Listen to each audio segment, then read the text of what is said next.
welcome to my technical Assam আপোনালোকে যদি technical আসামৰ ভিডিঅ'বিলাক চাই আছে সো গাইজ ভিডিঅ'বিলাক চাব লাইক কৰিব শ্বেয়াৰ কৰিব আৰু মোৰ চেনেলটো সাবস্ক্ৰাইব কৰিব নাপাব আৰু লগতে বেল আইকনটো প্ৰেছ কৰিব নাপাব তেতিয়া মোৰ এনেকুৱা লেটেষ্ট ভিডিঅ' আপোনালোকে সোনকালে পাব সো গাইজ আজি মই যিটো থাম্বনেল লগাইছোঁ গম পাইছে অসম শ্ৰেষ্ঠ অসম মানে অসমৰ চাফা সো গাইজ আজি ভিডিঅ'টো ষ্টাৰ্ট কৰা হওক সো গাইজ অসমত এইটো গুটকাটো বহুত বেছি চলি আছে সো চৰকাৰে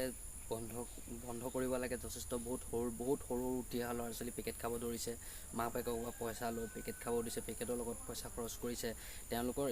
এতিয়া সৰু হৈ আছে য'ত সিহঁতৰ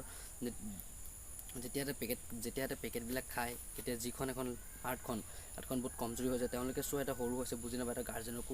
গাৰ্জেনকো ক'লেও তেওঁলোকে কিমান ক'ব নিজৰ সেইকাৰণে চৰকাৰে এই পেকেট গুটকা জাতীয় বস্তুটো বহুত বন্ধ কৰিব চেষ্টা চলাইছে অসমত চলাই আছে কিন্তু মই এই বাবে ভিডিঅ' বনাইছোঁ যিসকলে পেকেট খায় গাইজ তেওঁলোকক ৰিকুৱেষ্ট কৰিছোঁ যাতে এইবিলাক বস্তুৰ পৰা আঁতৰত থাকক সিহঁতৰ নিজৰ ভালৰ কাৰণে কৈছোঁ মই মিছাটো নকওঁ মই এটা সময়ত পেকেট খাইছিলোঁ কিন্তু এবাৰ যিটো ঘটনা দেখা পাম মোক মানুহে কয় যে মানুহে মোক কয় যে পেকেট নাখাবি মই মানুহৰ কথা নুশুনো যেতিয়া মই নিজে দেখিলোঁ গাইজ যেতিয়া আপুনি কথা এটা উদাহৰণ যেতিয়া আপুনি ধৰক চাইকেল এখন শিকিবলৈ যদি আপোনাক কোনোবাই ধৰি ঠেলি দিয়ে আপুনি শিকিব নেকি যদি আপোনাক ধৰি চলাব দিয়ে শিকিব যেতিয়া নিজে অকলে যেতিয়া এৰি দিয়ে ধৰি হ'লে তেতিয়া তেনেকৈ গাইজ মই তেনেকৈ যেতিয়া নিজে এটা বস্তু দেখিলোঁ যেতিয়া কেঞ্চাৰ গাইজ মই টিভিত দেখিছোঁ যেতিয়া মই গোলাঘাটত গাইজ মই এখন গোলাঘাটতে থাকোঁ যেতিয়া মই গোলাঘাটত দেখিছিলোঁ যে কেঞ্চাৰ বেমাৰ কেনেকৈ এইবিলাক কাটি চব লগাইছে তেতিয়াবা মই ভয় কৰিলোঁ যে পেকেট বস্তুটো এৰি দিলোঁ সেইটিকে সকলো অসমবাসী ল'ৰাবিলাকক যাতে কৈছোঁ যে আনকি আজিকালি মিনিমাম ল'ৰাটো বাদ দি ছোৱালীও পেকেট খাব দিছে তেওঁলোককো কৈছোঁ যাতে উঠি অহা ল'ৰা ছোৱালীবিলাককো কৈছোঁ যে পেকেটৰ বস্তু গুটকা তেওঁলোকে যাতে এইবিলাক নাখায় অসমখন লেতেৰা নকৰে চাব পেকেটবিলাক খাব মুখত পিক পেলাব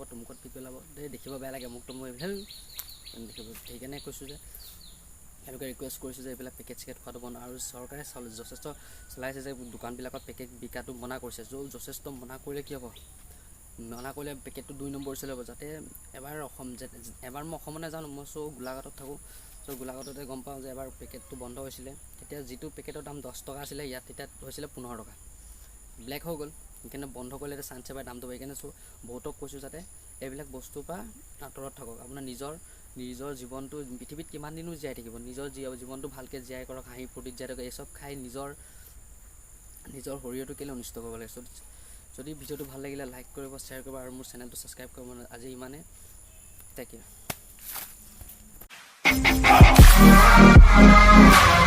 Caught in the crossfire